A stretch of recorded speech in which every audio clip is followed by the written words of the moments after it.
Esport-ish kind of build, and the Esme does come true. Yeah. So looks like personally for me, Z1 has a pretty easier to execute draft. Everything makes sense. You have a clear A, B, C, what you're gonna do.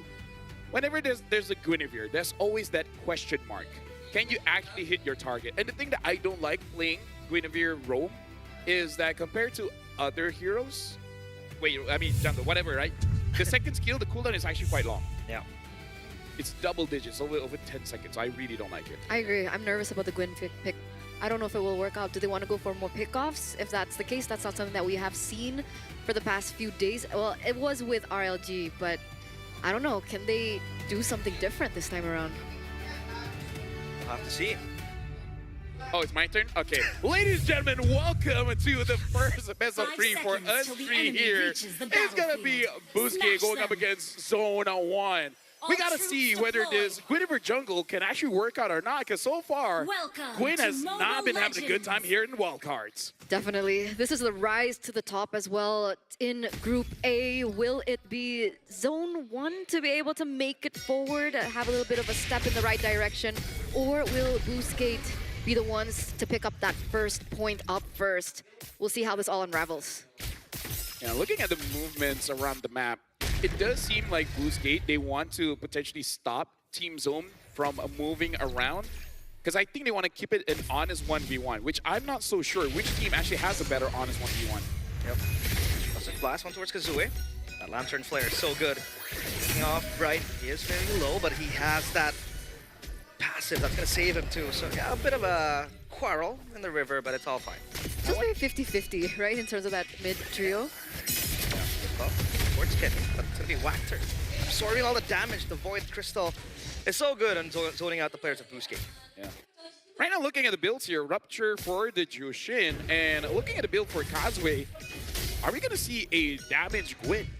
You know, something with concentrated energy into full defense. Maybe Genius 1 has been buffed up. Yep. It's possible. Maybe they're relying on that early game, right? They want to utilize that early game pressure.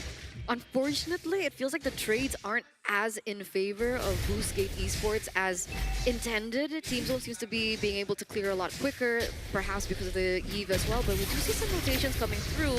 That's Bright and Exy in some action. It's okay, just wait around a turtle, man. Turtle, you jump, get 3 people, boom, you win. I'm going to wait for the timing too, because the Gwyn hits level 4. Spatial migration into the Violent Requiem is a one-shot, one-chance type of deal, and just like that, the first blood on towards Bright, secured by Wactor. They have Prio on the turtle now. Well, there it is, right? That damage coming through, they finally are able to get a little bit of a foothold in the early game, despite the trades in the mid that we saw earlier on. It looks like they want a little bit more. Bankai. It's taken down so low. I think it's going to be fine. That's just a zoning type of deal to deal with the turtle and not have Bankai disrupt their process of getting that objective. Yeah, I feel like it's more about emotional damage, you know, just making sure Emotional. that, you know, lower their confidence a bit, don't move too far up so that they have more forward momentum, you know, like Kaiba said in Yu-Gi-Oh! If you have 51% of the business, then you're better. That makes sense. Something like that. Something like that. Well, look at the movement from Boostgate, though. They're invading the orange side of the jungle. Mountain Shocker connects onto us identity. That's going to be the Jushin gone. The chessboard wide open for the Eve. Bright pops revitalize. He's going to be fine with the sustain given. But that is an important kill for Zone. But that kill is given to K as well, the CC. Yeah, Identity was a little bit too forward there, considering her sub-emblems, or his sub-emblems as well. The Rupture, right? You're not as fast, you're not as mobile, and you don't even have the tenacity as well to defend early game with that amount of aggression. But all in all, Boostgate Esports are still in the game. What? Violent Requiem to the Crimson Beacon as well. Gap closers galore in the purple buff jungle. And another pickoff for Boostgate Esports. I like that they didn't... Oh, hold on. Okay, XC takes a bit of damage, but I like that there's no hesitation, right? The moment the Violent Requiem hits, all right. Identity now, with the changes of Jushin, actually does quite enough damage. So I like that they did not hesitate. They just go for it. And speaking of, it looks like Kazue is going to build more defense. It's really just on that emblem setup where he makes a bit more damage. That's the first item Sky Piercer for RX, so I think Boostgate Esports kind of want to brawl it out quickly, He has a Fury Hammer to compensate for more damage. But yeah, that first item, Sky Piercer, is actually very ballsy, especially after the Granger nerfs that he received. They're banking on that, right? Because as we get to the late game, you see Kenny on the Eve, you know, scaling. You can see YSS as well, scaling. And in that 5v5, when things don't seem as messy, it seems like Team Zone has a little bit more to say, right? Because of the AoE options that they have in their build. That's another pick-off. Bankai, that's going to be the AOG to disrupt the players of Boostgate Esport, but the lift-off is good. XC gets Bankai. That is an important member to be taken out as this objective unrolls in front of our eyes. XC will try to zone out the players of Zone. However, Bright is close by. They're going to jump in from Wactor, misses the kick onto the back. The Mountain Shocker towards XC, but he buys time, and the eyes of the prize is going to be that turtle. Second one for Boostgate. Yeah, look at Walker trying to get one. Right, able to get away, but gets pulled back in. Oh, the damage is good. Kazooie, good traceless from Zexora. And now they're going to turn him around in the back. The engage coming in from Team Zone. Oh no, Boostgate, they might bit off more than they can chew. It's going to be K arriving just in the nick of time to try to take down XC. But so far, Boostgate, they will have to back off. That is a slight loss for them. Yep. Having the Malaysian playstyle after getting a major objective, you go for a fight. A little greedy. Just a little bit. But we can definitely see the idea from Boostgate here, which is basically to constant pressure everywhere. It doesn't matter, even down here. Yep, that Mountain Shocker will not quite be enough to take down XC. Yeah, so right now, I really want to talk back here because RX does have the most amount of damage at this point, right? And I feel like even with the nerfs onto Granger, as long as Granger gets 40 stacks on that Sky Piercer, it's going to be good. Boostgate at this point really does seem like they just want to create as much space as they can, allowing Identity as well as RX to get those items. But again, it's really about controlling yourself. Yes, you get all this adrenaline, you're feeling good, the dopamine hit is there, you're moving forward. But sometimes, like a good friend of mine once said, pull it back in. You don't want to get fired. No, I agree. Because even earlier on, no, I was agreeing about something different. Wait a second. Unbreakable into the RWM. That's going to zone out the players of Boostgate Esports. Identity has to lift off. That's going to be a good Jeet Kundo, but no follow-up. So that's going to be it. Back to the earlier point. I agree, because even earlier in that match that we saw with Zeta, that was like a 7,000, 8,000 gold lead, and they completely threw it, right? So at this point, Boostgate Esports, despite how dominant and how aggressive they've been playing for the past 7 minutes, there's no gold lead yet. So it's still very 50-50. It's still anyone's game. This is going to be more important with how they execute it, because there you go. That's a move. Oh, misses the fun. Requiem, the Mountain Shocker. On towards Wactor. He is gone and whacked. However, K gets deleted, and now it's going to be Team Zone turning. The tides are around. They get 3 kills. All for themselves as the Traceless chases down XC. Zexora has to reach Traceless again. Back to a safer place. XC tanks and eats all the damage, but that is very worth it for Team Zone. And I think this just shows how simple of a draft Team Zone really had. They had it's very hard for them to make a mistake. We saw Cho Walker there basically botching the kick, not having a good angle. So, and then going back old school, right? The combo between Gato Kacha as well as the CC, the Gato CC, the CC Kacha. I pull you in and then my guy jumps on you. It's a good and easy combo. So Boostgate at this point, having this 5v5 team fight is really not working out for them. They need some kind of pickoff.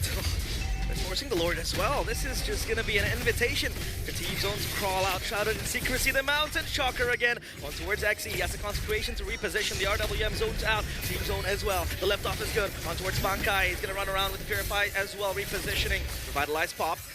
They're going to resustain to prepare themselves for a second round, but everyone backs off. So to talk on that note that Lefel just mentioned, I agree. It's either they don't go for a full 5v5 or they find a way to utilize the team's resources to bait the resources from Team Zone first, right? Maybe that's something similar as to what we saw earlier on, just right now happening. But if Waktar goes in and commits it will be very difficult for them to look for anything, but it seems like they still want to go for it. Yeah, Wactor is just taken down solo. The kick connects, but that's going to be Zexora connecting onto the Lord. But they go even deeper to the purple buff jungle. Exi repositions, Violent Requiem not committed. Bankai has to run away. That's a win for Team Zone, a slight one at that, but Identity gets Bankai as well. 2-0. And my, oh my, Team Zone walks away with the Lord. That's a 2-for-1 trade though, right? I don't think it's worth it. You want to know why? The kill didn't go with the Granger. Right? If you gave him that Sky Piercer stack, 100% worth it. The fact that you went over to Identity, it's kind of nothing. What you did was delay the game. If they were able to give the kill over to RX, that's a win condition. So it's one of those situations where it's like, yes, it's good. You know, beggars can't be choosers, but you really wanted those kills over to RX. But Team Zone, they couldn't push with the Lord. They can't. I mean, Exi is you're just being a nuisance. But Is I it think just another. like economic advantage? Because technically they lost a turret instead in the top side. But look at them go up top. It's gonna be the lockdown towards Exi. He's taken down, but he's gonna survive. A Uranus, as beefy as ever. Crimson Beacon popped. Identity wants to re-engage. Kazue watches the jump into the back line. RX is here to gun down the players of Team Zone. But look at Zexora in the back, just dancing on the verge of death. Boostgate Esports are losing their grip of this game. The jump in with the falling star moon. Bankai eyes the prize on towards RX, but Wactor with the kick onto the back. Pops the purify. It's gonna be Bankai. Zexora again. Unstoppable. He is insane. But Boostgate Esports completely confused on what they have to do. Exi has to bite the bullet, but thankfully he saves himself. Let me just say, Gwyn users are not having a good time now, right? Because even if the jump connects, you're put in a very dangerous spot. And Boostgate, they committed a lot over to Kenny in that previous fight. But in the RWM, you can take damage, but you're immune-ish. You're not able to move the Eve away. So, I don't know, man. I don't know. I feel like they're playing their comp like a team fight comp when they really should just play like a pick-off comp. And the problem is, not enough damage for a pick-off. Exactly.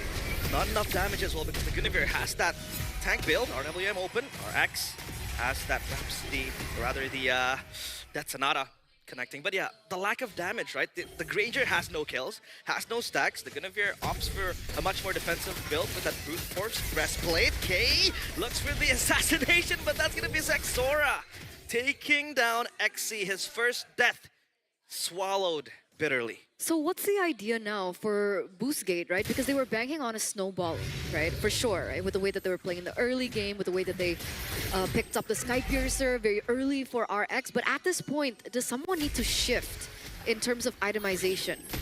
I think what they need is for the Gato Kacha to just randomly ult inside the base. And then you kick someone towards a turret. And then give those 2 kills over to RX. And then by some kind of miracle, he gets 2 more kills. That's 4 stacks. Okay. And then... And then? And then what? And they just don't throw. I think it's too late to kind of like, you know, I mean, we saw re-itemize. we saw Gatput like ulting the mid lane twice yesterday and twice. And that was died. Wactor, by the way. All right. Well, So that's what I also wanted to talk about, right? Earlier on, I was like, you know what? Wactor on his show, he looks pretty good, because he was able to win on the show yesterday. Oh. And then we see, you know, this happening. So I couldn't bring that up as a point. Poor Wactor, man. Not having a good day either on the Gatot or the show. Well, they're gonna siege down bottom. It's all Team Zones for the taking. BOD and Divine Blade completed for both the Yi Sun Shin and the Eve. Otherwise, we'll just give Team Zone that inch. Push into the base. That'll gun down the players of Boostgate Esports. Up top, the Lord is pushing in. Traceless back from Zexora to play and approach this in a bit more safer way. But I think for now, Team Zone, they want to take breather. Yep. RWM used and RX gets caught. Gato jumps in. Can they get a kill? Probably not. Yep. They won't, but XC will bite so much damage. To Purify buff by Bankai. They're gonna siege onto the bottom side turret as well. Zexora, one last hit. Not enough. And now they want to go in. That's gonna be the Violent Requiem. Is this a turnaround? The left off as well. They get one, but that's just it. It's a trade for Kazue and Bankai. Boostgate Esports, they keep the crystal intact. like you can see it in a way that they kept the crystal intact, or like they lose all inhibitor turrets. Are you half full, half empty type? Whoa, X Whoa. just died kind of type. For me, I just buy a new glass. So buy a new glass. Yeah. What about a jug of water? You know, it kind of like contains all of it. So not half, not full as well. You know what I mean? So next game maybe, because I mean we're 14 minutes in. They have almost a 9,000 gold lead. We're getting to that point where Exora is starting to hurt a lot more. Kenny's starting to hurt a lot more. Is Bankai building a damage or like the usual Esme build? I can't see. Yeah. Well, Bankai has a talisman, so yeah, you have a bit of a cooldown reduction and that magic damage too. Ooh, RX is 7th in terms of player damage. Yeah. Nice. Yeah. Lucky number maybe- 7. Yeah, maybe next game. You know, maybe next game. I think it's over. If Walker can kick someone into the crystal, they might still lose, but they can get one extra kill. So stat padding, basically. Yeah. Because you know a wise man once said, you know, never give up sometimes. I think you should give up when the damage is that big, and there goes Kazue.